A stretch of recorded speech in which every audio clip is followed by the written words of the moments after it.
Good morning, comic book fans. Welcome back to Comics in 5 Minutes. I'm your Evolved Shorty, and we carry on our best of 2022 countdown. We're dealing with Human Target today. This is a unique book on my best of 2022 list for one reason, and one reason only. I am not pulling this comic book as it comes out every month. I planned on doing. I actually put issue 1 on my pull list, and I read it, and I thought maybe this isn't for me. It comes down to the fact that crime fiction is not really my go-to genre. There are examples which break this rule. I mean, it's hard not to say I love The Wire, which is demonstrably crime fiction, and I really love That Texas Blood, which is crime fiction, but it has like an element of supernatural, maybe-ish stuff going on there as well. So it's not like I can't get my head around it, but when I picked up issue 1, I thought, yeah, this is... It feels like it's maybe not aimed at me. It's a murder mystery, which is okay, I guess, but that on its own feels like it could lead into just a procedural kind of thing. And also, the colouring didn't really do much for me. I can't really show you the inside of it, because all we have is the sealed copy that we have in stock of the first hardback here. But the colouring on the cover is not a bad representation of what it is, which is an awful lot softer and certainly easier going palette than I'm used to.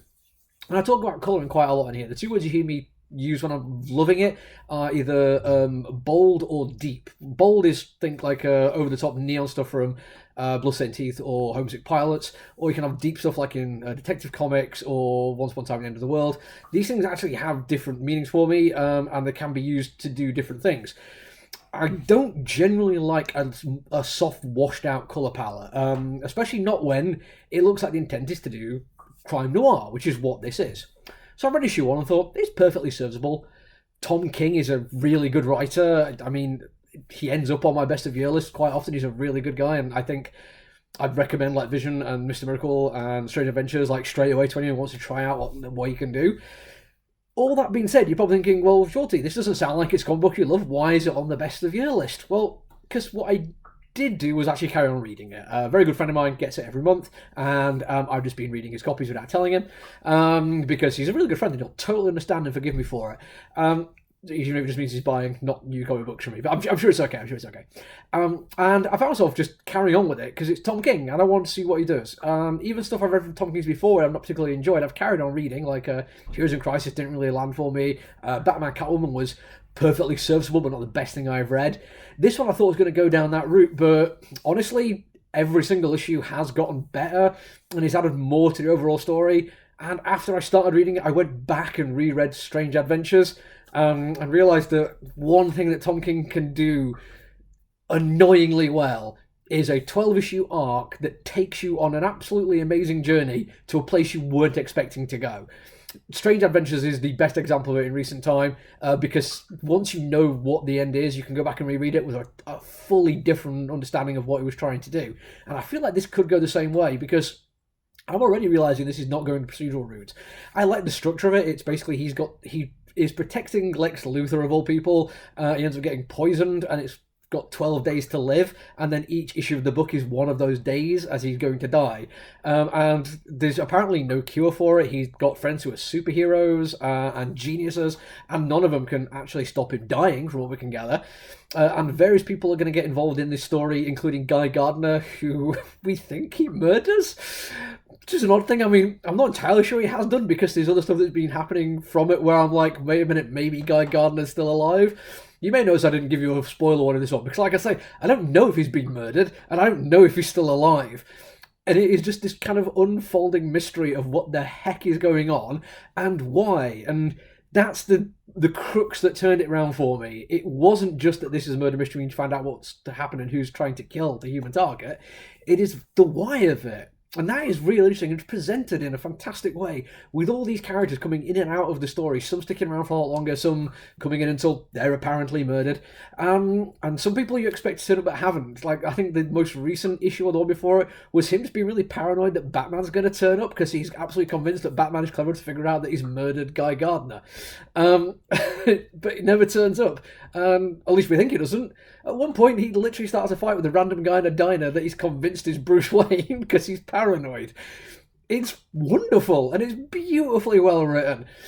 It goes against some of the stuff I expected from him, but I feel like I'm going to get exactly what I thought, what I should get when it comes to the end of it. It is delightful to read. And yes, it is thoroughly noir, even if it doesn't look like it, because the colouring, yeah, is a little bit odd, and Greg Smallwood's art is far more fanciful than I was expecting. But it's the story and the script which absolutely grounds this story, and it makes it just about these people and trying to figure out what's happened, and again, more importantly, why it's happened. And it sets up this whole idea that there may not be justice for it, which again is kind of a noir thing and people getting away with stuff, and yeah, go watch The Good Guys. It's wonderful in its own little way, and it's given me a new appreciation for Tom King. And it meant I've gone and read his Love Everlasting, which again feels like it's totally out of his wheelhouse, but has ended up being far better than I expected it to be as well. Effectively, what I'm saying is, don't rest on Tom King. Don't think he's gonna like disappoint you. Yeah, you may get to the end of something and it's not exactly what you expected it to be. I'm looking at you, Heroes in Crisis, but this has gone the other way. It has absolutely surprised me in ways that I am thoroughly enjoying. The characterizations are fantastic. The sense of place is brilliant. There's some fantastic use of page layouts where stuff bleeds into each other, and there's a timing of small moments happening one after the other. There's a fantastic bit in one of the recent issues where the human target is laying in bed with somebody's head resting on his chest, and he's got sunlight coming through the window. And then the woman's eyes open, and then she lifts up, and she's got the sunlight on her face, and his face is in shadow.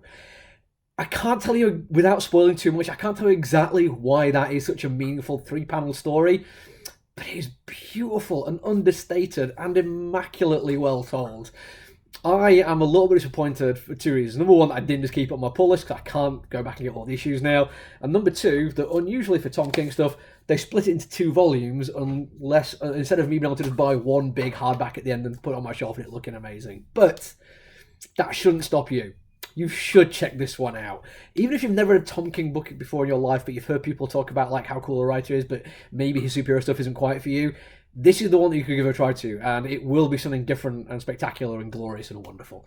That's it from me for now. I'm going to do another one tomorrow, so make sure you like and subscribe, what have you. Until then, look after each other, everyone. Stay safe. Bye!